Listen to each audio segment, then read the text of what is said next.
जय माता की दोस्तों। माता रानी की कृपा आप सभी लोगों पर सदा और सर्वदा बनी रहे। दोस्तों आज हम लोग बात करेंगे ज्येष्ठ मास की शुक्ल पक्ष में आने वाली जो एकादशी होती है, निर्जला एकादशी या भीमसेनी एकादशी या फिर पांडव एकादशी भी इसे कहते हैं।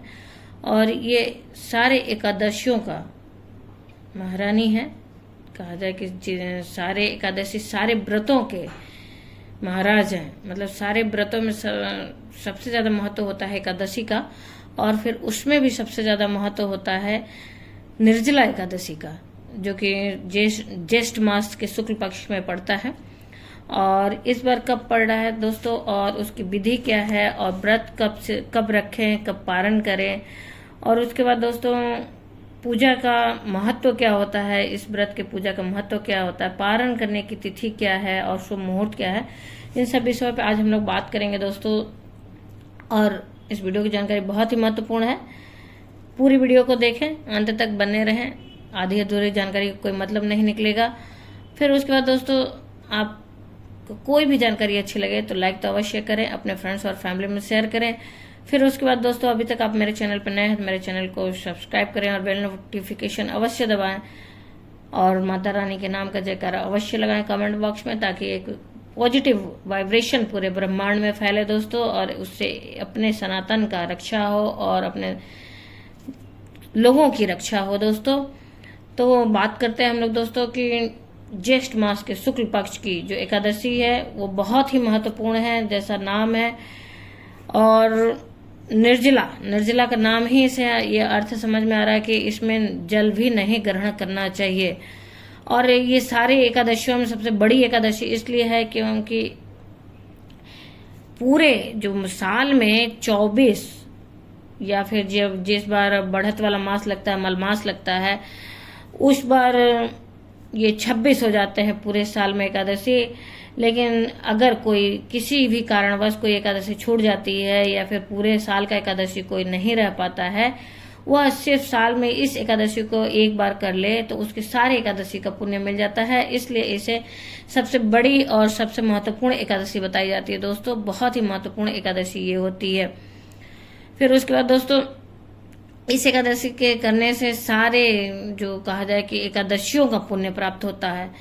तो आप समझ सकते हैं कि जैसे अचला एकादशी है तो अचला एकादशी को करने से आपको सारी चीजों का अचल लाभ होता है, चाहे धन धान्य का लाभ हो, चाहे जिस निमित्त आप अचला एकादशी का व्रत करते हैं उसमें अचलता आती है, उसमें समृद्धि आती है, स्थिरता आती है, वो कभी खत्म नहीं होता है।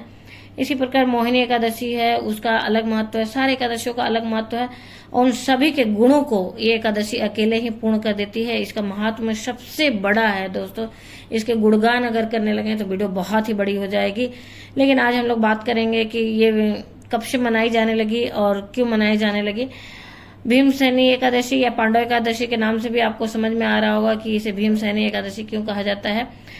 दरअसल एक समय की बात है जब पांडव राज्य कर रहे थे अपने यहाँ, तो उन्हें सारे भाई और माता, पांडव के सारे भाई और माता व्रत करते थे एकादशी के, लेकिन भीम जो उनके भाई थे पांडवों में, वो व्रत नहीं करते थे क्योंकि उन्हें बहुत ज्यादा भूख लगती थी, उन्हें भूख बर्दाश्त नहीं होता था। इस वजह से वो कोई भी व्रत नहीं रखते थे। लेकिन घर की सभी सदस्य रखते थे, तो सब लोग इनको हर बार बोलते थे कि आप भी व्रत रखिए और एकादशी के महत्व को बताते थे। इस तरह से उनके मन में उत्सुकता जगी, और एक बार वेद व्यास जी आए हुए थे घर पे, तो उन्होंने बात किया, भीम जी ने बात किया और कहा कि मुझे एकादशी व्रत रखना असंभव है क्योंकि मैं कोई भी मतलब भूख बर्दाश्त नहीं कर सकता, मैं तो इसमें तो जल भी ग्रहण नहीं करना, मैं कैसे रह सकता हूँ।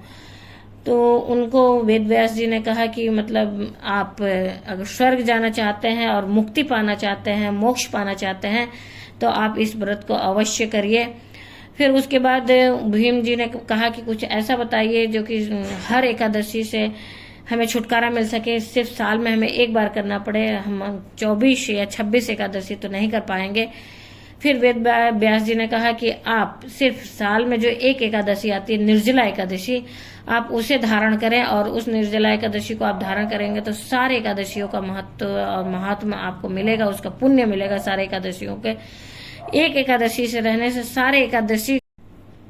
सारी एकादशी का पुण्य प्रताप प्राप्त होगा दोस्तों। तो अभी से भीम जी ने निर्णय लिया कि इस एकादशी को रहेंगे, और ज्येष्ठ मास के निर्जला एकादशी का संकल्प जब उन्होंने लिया तो सभी को एक आश्चर्य की बात लगी, और बहुत ही मतलब एक हर्ष उल्लास का माहौल भी हस्तिनापुर में था, और डुगडुगी सारे जगह पिटवा दी गई कि इस बार भीम जी भी व्रत रखेंगे एकादशी, निर्जला एकादशी। आप इससे भी ही समझ सकते हैं इस व्रत का महात्मा कि जो व्यक्ति एक क्षण भी भूखा नहीं रह सकता, अगर वह निर्जला एकादशी व्रत धारण करने का संकल्प धारण कर रहा है तो इससे ही महत्व पता चल जा रहा है कि ये बहुत ही खास व्रत है, बहुत ही महत्वपूर्ण व्रत है। इस एक व्रत के मात्र करने से ही दोस्तों सारे एकादशी का आपको लाभ पुण्य प्रताप मिलता है। तो अवश्य धारण करें। और इसे कभी कभी होता है कि कुछ शारीरिक दिक्कतों की वजह से नहीं कर पाते हैं लोग निर्जला, तो लेकिन व्रत तो अवश्य धारण करें। निर्जला अगर आप नहीं धारण कर पाते हैं तो एक होता है कि 12 घंटे हम निर्जल रहें और उसके बाद जल ग्रहण कर लें। जैसे भोर में आप एकदम भोर में ब्रह्मकाल जो होती है उस समय एकदम भोर में उठ के आप जल ग्रहण कर लें, और रात्रि के संध्याकालीन पूजा करने के बाद आप उस समय जल ग्रहण कर सकते हैं अगर शरीर साथ नहीं दे रहा है तो। फिर उसके बाद कुछ बुजुर्ग या गर्भवती महिलाएं रहती हैं, उन्हें मजबूरी हो जाती है तो वो फलाहार ले सकते हैं, एक टाइम का फलाहार ले सकते हैं। अगर तब भी अगर नहीं संभव है तो दोनों टाइम का फलाहार ले सकते हैं मजबूरी में। लेकिन व्रत को अवश्य धारण करें। ये नहीं कि अगर हम व्रत मतलब फलाहार नहीं कर पाएंगे, निर्जल नहीं रह पाएंगे तो व्रत ही नहीं धारण करें, ऐसा ना करें। व्रत अवश्य धारण करें, कुछ तो पुण्य मिलेगा, कुछ तो आपको इसका लाभ मिलेगा दोस्तों। इसलिए लेकिन अगर निर्जला आप रहते हैं तो सारे लाभ आपको मिलते हैं, बहुत ही ज्यादा इसका आपको लाभ मिलता है।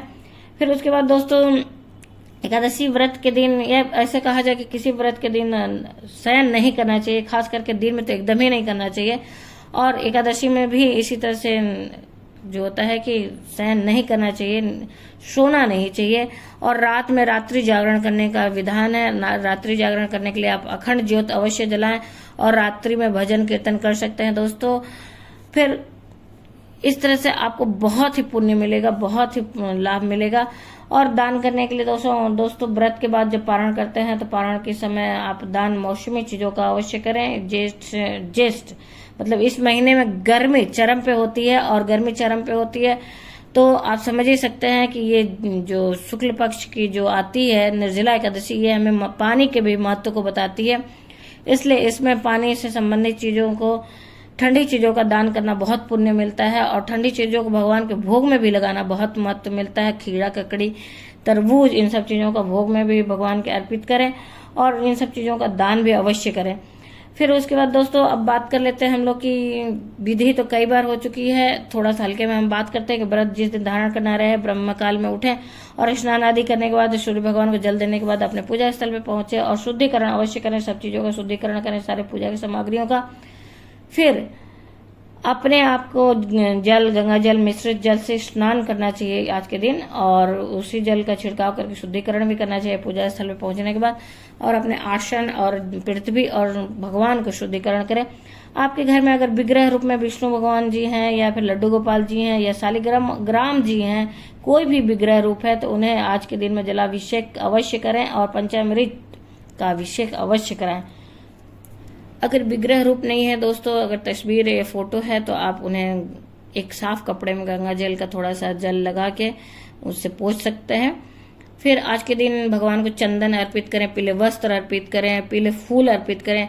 भगवान को, श्री हरि विष्णु जी को पीले चीजें बहुत प्रिय हैं, केले का भोग लगाएं, इन सब चीजों को अवश्य अर्पित करें, इससे बहुत ही प्रसन्न होते हैं भगवान। और उसके बाद दोस्तों जनेऊ आप अर्पित करें, इनके भोग में सब कुछ अर्पित करें ये सब चीजें। फिर उसके बाद आप लौंग, इलायची अवश्य अर्पित करें, और पंचामृत का हमने पहले ही कहा कि भगवान का अभिषेक करें और पंचामृत का भी भोग लगाएं। इस तरह से पूजा हम करेंगे संपन्न दोस्तों। और आज के दिन ज्यादा से ज्यादा भगवान के मंत्रों का जाप करें, ओम नमो भगवते वासुदेवाय नमः का जाप करें, विष्णु सहस्त्र नाम का पाठ करें। इस तरह से आप अपने सामर्थ्य के हिसाब से, अगर समय नहीं है तो सारे दिन भगवान के नाम को जपते हुए अपने कार्य को कर सकते हैं। अगर समय नहीं है तो दोस्तों पूजा संपन्न करें। और रही बात कि अगर शरीर साथ नहीं दे रहा है तो किसी भी रूप में आप व्रत धारण अवश्य करें, लेकिन करें।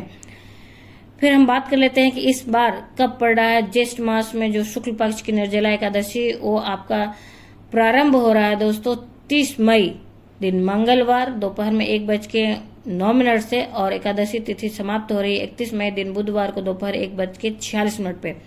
लेकिन उदया तिथि के अनुसार इसे धारण किया जाएगा 31 मई दिन बुधवार को, और इसी दिन व्रत रखना है, इस बात का आप ध्यान रखें दोस्तों। अब हम बात कर लेते हैं निर्जला एकादशी के पारण जो होती है द्वादशी के दिन होती है, और उसका शुभ मुहूर्त है सुबह 5:45 से 9:30। तो इस बात का ध्यान रखें आप कि इसी बीच में अगर आप पारण करते हैं तो बहुत ही पुण्य मिलता है। और दोस्तों एक बात और ध्यान रखें, पारण करने से पहले ब्राह्मण को भोजन अवश्य कराएं। अगर संभव नहीं है तो सूखा अनाज, सूखा सामानों का दान के लिए अवश्य निकाल लें, और उसे पारण के पहले भी आप दान दे आ सकते हैं तो दे दें, या फिर पारण करने के बाद आप अपने सामर्थ्य के हिसाब से जाके दान दे आ सकते हैं। और दोस्तों एक बात का अवश्य ध्यान रखें, किसी भी व्रत में अगर आप कोई भी चीज दान देते हैं तो दान के बाद दक्षिणा अवश्य दें, और संकल्प भी अवश्य धारण करें।